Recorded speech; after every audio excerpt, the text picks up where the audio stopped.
ఇక్కడ మేం కూడా ఉన్నాం, కొంచెం మమ్మల్ని కూడా గుర్తించండి. మిమ్మల్ని ఆల్రెడీ చిన్నగాడు గుర్తించాడు, నువ్వు వచ్చినప్పుడు కత్తిలా ఉందన్నాడు. నేను అస్సలు అనలేను. వచ్చి అయినా ట్రెడిషనల్ వేర్ వేసుకుంటే ఎవరైనా బాగానే ఉంటారు, అందులో ఏముంది గొప్ప? అందులో ఏముందా? అసలు అమ్మాయిలు ట్రెడిషనల్గా రెడీ అవ్వాలంటే ఎంత పెద్ద పనో తెలుసా? మార్నింగే లేస్తామా, హెడ్ బాత్ చేసుకోవాలి, తర్వాత మళ్ళీ హెయిర్ డ్రై చేసుకోవాలి, శారీ సెలెక్ట్ చేసుకోవాలి, దానికి మ్యాచింగ్ బ్లౌజ్ కూడా సెట్ చేసుకోవాలి, మళ్ళీ అది టైట్గా ఉందా లూజ్గా ఉందా అని క్రాస్ చెక్ కూడా చేసుకోవాలి. పోనీ అంతా వేసుకొని రెడీ అయ్యాక హ్యాపీగా ఉండగలుగుతామా? అంతే. ఆ బరువుకి టూ మచ్ హెవీ ఫీల్స్ వస్తుంది. ఇదిగో ఇలా వేసుకోవాలంటే బాగా చిరాకు వస్తుంది. ఇదో ఇలా పళ్ళు క్యారీ చేయాలంటే ఇంకా అలసట వస్తుంది. ఈ అలసట రాకముందే కష్టపడి రెడీ అయ్యాం కాబట్టి ఒక మంచి ఫోటో దిగి స్టేటస్ పెట్టుకుందాం అనుకునే లోపే మీ అబ్బాయిలు ఆగరుగా.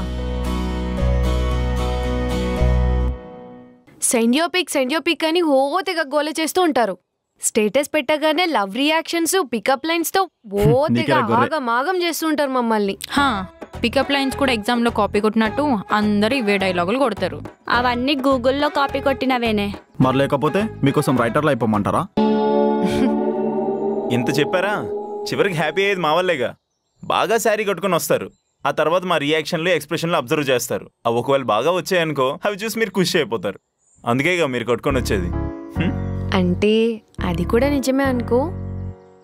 పోరెడ్డి, నాకు సిగ్గైతుంది.